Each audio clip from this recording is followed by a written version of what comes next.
नमस्कार। हम मौजूद हैं हर हाल में आपकी आवाज बनकर, बेखौफ आजाद आवाज।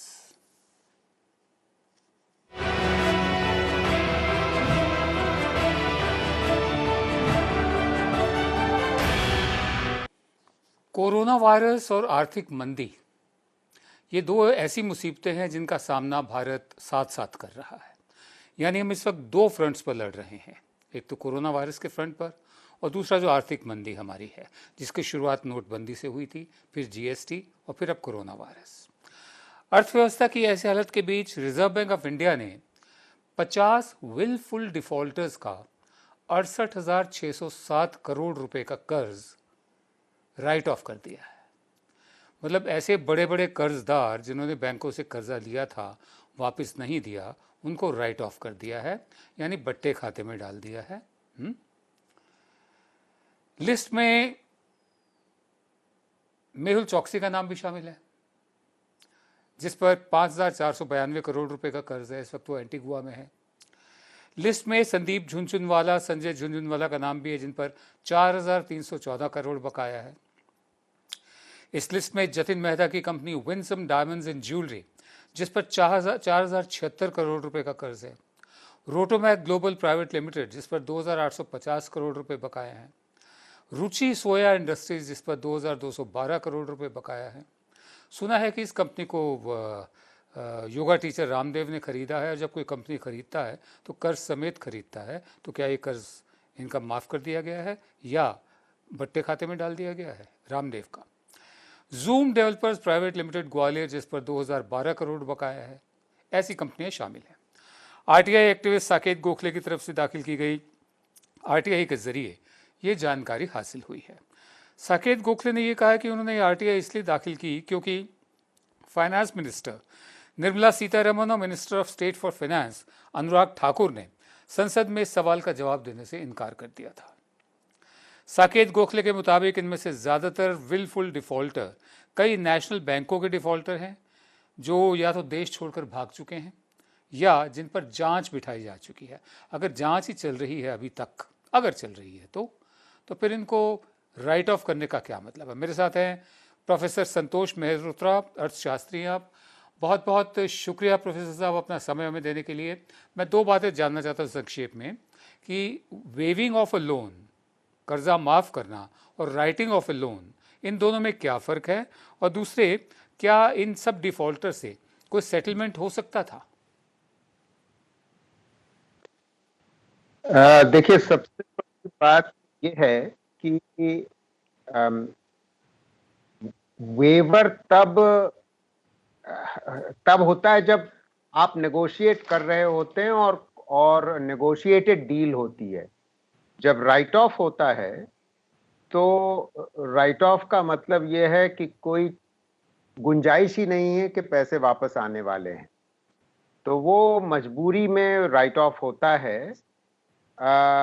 वो नेगोशिएटेड डील में भी राइट ऑफ होता है, मगर इन मामलों में जहां विलफुल डिफॉल्टर्स हैं, वहां तो सरकार ने केवल ऐसी चीजें करी हैं कि उनके जो घर या ऐसी संपत्ति कुछ और यहां पर हो, उसको हथिया लेना, मगर उसके अलावा और कोई जरिया रहता नहीं, क्योंकि ये विलफुल डिफॉल्टर हैं जो और कारणों से नॉन विलफुल जिन्हें कहा जा सकता है, डिफॉल्ट जिनका होता है, वो बिजनेस अगर खराब हो जाता है for unforeseen reasons, for unavoidable reasons, कि आपको क्लियरेंस नहीं मिला वगैरह, तो उस स्थिति में नेगोशिएटेड सेटलमेंट होता है, तो उसमें वेवर होता है, उसमें भी राइट ऑफ सर, मैं ये होता जानना है। चाहता हूँ मैं ये जानना चाहता हूँ कि ये जो 68,607 करोड़ रुपए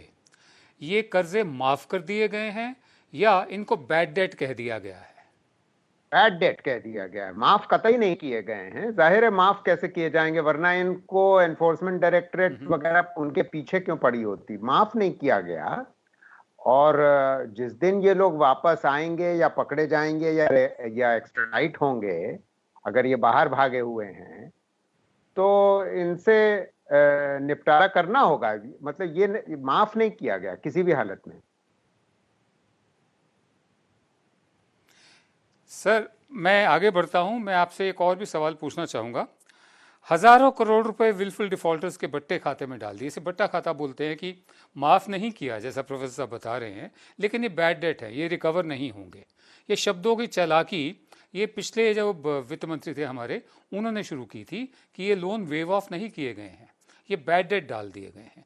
अब बैड डेट कितने रिकवर हुए हैं हमारे यहाँ, इसका इतिहास भी देखना पड़ेगा। क्या रिकवर हुए भी हैं? बहरहाल, हजारों करोड़ रुपए विलफुल डिफॉल्टर्स के बट्टे खाते में डाल दिए गए, लेकिन कुछ हजार और लाख का कर्ज माफ होना आसान नहीं है। छोटे छोटे कर्जे होते हैं। महाराष्ट्र के 12 लाख किसान अभी भी अपना कर्ज माफ होने का इंतजार कर रहे हैं। इसके अलावा अगर हम आपको बताएं, महाराष्ट्र सरकार ने किसानों का अप्रैल 2015 से मार्च 2019 तक लिए गए 2 लाख रुपए तक का कर्ज माफ करने का ऐलान किया था। सिर्फ 2 लाख रुपए, यहाँ हजारों करोड़ की बात चल रही है।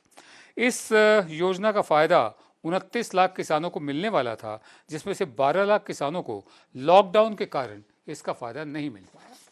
लेकिन कोरोना वायरस और बढ़ते आर्थिक बोझ के बीच महाराष्ट्र सरकार अपना वादा पूरा करने में असमर्थ नजर आ रही है, वो मुकरी नहीं है।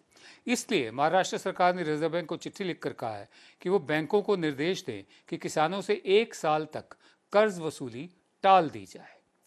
महाराष्ट्र सरकार ने रिजर्व बैंक ऑफ इंडिया से भी मांग की है कि किसानों के कर्ज पर 1 साल का मोरेटोरियम लगा दिया जाए, रोक लगा दी जाए, ताकि वो नई फसलों के लिए कर्ज ले सकें।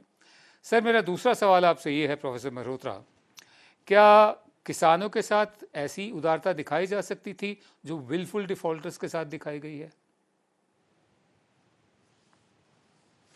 देखिए, किसी भी हालत में कर्ज की माफी होनी नहीं चाहिए। तो जो महाराष्ट्र सरकार ने गुजारिश करी है आरबीआई के संग, वो सही गुजारिश की है, क्योंकि आर्थिक मंदी जो वैसे ही थी फरवरी 2020 में, वो कोविड की वजह से, कोरोना वायरस की वजह से स्थिति और गंभीर हो गई है। और 1 साल का जो उन्होंने मॉरेटोरियम मांगा है, वो सही किया हैगा। लोन वेवर किसी भी हालत में नहीं होना चाहिए, चाहे वो विलफुल हो, चाहे नॉन विलफुल हो, चाहे फार्म हो, चाहे नॉन फार्म हो, किसी भी हालत में होना नहीं चाहिए। ये मॉरेटोरियम वाली बात सही है, मगर और किसी राइट भी ऑफ हालत वाली में बात फार्म सर, वेवर क्या ये इनके कर्जे राइट ऑफ हो सकते हैं? सॉरी, फिर से कहें। क्या ये कर्जे राइट ऑफ हो सकते हैं, जैसे विलफुल डिफॉल्टर्स के राइट ऑफ हुए हैं? हो सकते हैं, मैं बिल्कुल, क्यों नहीं राइट ऑफ हो सकते हैं, हो तो सकते ही हैं। मगर ये देखिए, आपने कहा कि एक किसान का 2 लाख है, मगर वो कुल जमा जो पूंजी बनती है बैंकों के लिए, वो काफी अच्छी खासी हो जाती है। और बैंकों की हालत ऐसी स्थिति में खस्ता होती है। तो कोई ये बड़ी होशियारी का काम नहीं है। बैंकिंग सिस्टम को अगर आपको पुख्ता रखना है, और बैंकिंग सिस्टम को आपको पुख्ता बनाना होगा, इसमें कोई दो राय है ही नहीं कि एक करीब पिछले 10 साल में बहुत ज्यादा लोन्स दिए गए थे, जिनकी वजह से ये wilful defaulter, non wilful defaulter और फार्मर्स को भी कुछ ज्यादा ही लोन दिए गए हैं। तो ये चल नहीं सकता कि एनपीएस जिस तरीके से बढ़ रहे हैं, कि इनको कंट्रोल में लाना है, बैंकों का सुधार होना है, बैंकों की गवर्नेंस में सुधार होना है। जी, मैं आगे बढ़ता हूं। लॉकडाउन से अर्थव्यवस्था को हो रहे नुकसान से कैसे निपटा जाए, इस मुद्दे पर इंडियन रेवेन्यू सर्विस के 50 अफसरों ने सरकार को कुछ सुझाव दिए थे। केंद्र सरकार ने रिपोर्ट को बनाने में शामिल 3 अफसरों, जो सीनियर अफसर हैं, प्रशांत भूषण, प्रकाश दुबे और संजय बहादुर को नोटिस भेजकर जवाब मांगा है। साथ ही में इनसे अहम जिम्मेदारियां भी वापस ले ली गई हैं। इन 3 अफसरों पर इल्जाम लगाया है कि इन्होंने 50 नौजवान अफसरों को गुमराह किया और रिपोर्ट तैयार करवाई। सरकार के एक अफसर के मुताबिक इस रिपोर्ट ने देश में पैनिक का माहौल बना दिया है। आपको हम बता दें कि इस रिपोर्ट में सुझाव दिया गया था कि जिनकी आमदनी 1 करोड़ से ज़्यादा है सालाना, उनसे 40% टैक्स लिया जाए। 5 करोड़ से ज़्यादा की आमदनी वालों पर वेल्थ टैक्स लगाया जाए। माफ़ कीजिए, सालाना के बारे में मैं श्योर नहीं हूँ। 10 लाख रुपए से ज़्यादा टैक्सेबल इनकम पर 4% तक कोविड-19 सेस लिया जाए। सरकार ने इस रिपोर्ट को गैर जिम्मेदाराना बताते हुए 26 अप्रैल को ही इसे खारिज कर दिया था। सर, मेरा आखिरी सवाल आपसे ये है कि रिपोर्ट को खारिज करना तो एक बात है, लेकिन इन 3 अफसरों पर कार्रवाई क्यों की गई है? इस रिपोर्ट ने सरकार को इतना नाराज कैसे कर दिया? देखिए, आपका सवाल जायज है। इन पर कार्रवाई तो होना जायज नहीं है। उन्होंने, जहां तक मैं समझता हूं, गुड फेथ में उन्होंने सुझाव दिए। अब सरकार उनको पूरी तौर से रद्द कर सकती है, रिजेक्ट कर सकती है, उसमें सरकार का, वो तो सरकार का हक बनता है। मगर इन पर एक्शन लेने का कोई खास खास मतलब निकलता नहीं है। इसमें डिमोरलाइजेशन होता है हमारी इंडियन रेवेन्यू सर्विस का। हालांकि उस रिपोर्ट में बहुत दम था नहीं, रिपोर्ट में बहुत अक्लमंदी के सुझाव नहीं थे। सर, एक बात बताएं, एक पुरानी कहावत है, from each according to his means to each according to his needs. ये प्रिंसिपल इस रिपोर्ट में दिखता है मुझे कि ये कितना जायज़ है आज के दिन के लिए। नहीं, देखिए, आम स्थिति में अगर हमारी नॉर्मल स्थिति होती, साधारण स्थिति होती, तो ये सुझाव, इनके बारे में चर्चा हो सकती थी। मगर हमारी स्थिति भीषण रूप से असाधारण है। मतलब वैसे ही हम स्लो डाउन में थे, मंदी में थे, और मंदी में आप, अब ये मतलब हमारे देश के इतिहास में और दुनिया के इतिहास में इस तरीके की मंदी शायद 80-90 साल बाद आ रही होगी। मतलब 70 साल में हमारे देश के स्वतंत्र होने के बाद शायद पहली बार इकोनॉमी कॉन्ट्रैक्ट करेगी। कॉन्ट्रैक्ट ऐसा कभी हुआ नहीं।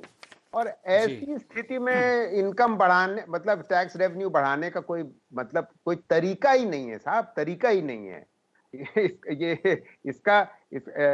अगर सरकार को खर्चा बढ़ाना है तो उसको आप टैक्स रेवेन्यू से आप किसी भी तरीके से पूरा नहीं कर सकते। और इनहेरिटेंस टैक्स, वेल्थ टैक्स से आप जब तक लागू करेंगे आपको आमदनी मिलेगी नहीं। हमें फोकस करना है कि जिस मंदी में हम आए हैं उस मंदी से बाहर निकलना है। Tax collection is not the way forward. जी, हार्शर बहुत बहुत टैक्स धन्यवाद कलेक्शन प्रोफेसर संतोष मेहरोत्रा।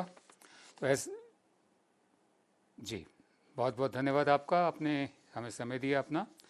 हकीकत यही है कि 1930 का जो ग्रेट डिप्रेशन हुआ था, उसके बाद से पहली बार दुनिया में ऐसी भयंकर भीषण मंदी आई है। और हमारी स्थिति जो है, जैसा प्रोफेसर मेहरोत्रा बता रहे हैं, भीषण रूप से असाधारण है। ये बहुत भारी भरकम शब्द लगते हैं, लेकिन ये बहुत गंभीर शब्द हैं। हमारी स्थिति भीषण रूप से असाधारण है, इसलिए जो हल निकाले जाएं वो भी असाधारण ही चाहिए होंगे। आप देख रहे हैं विनोद दुआ लाइव। हम लेंगे ब्रेक के बाद हाजिर होते हैं।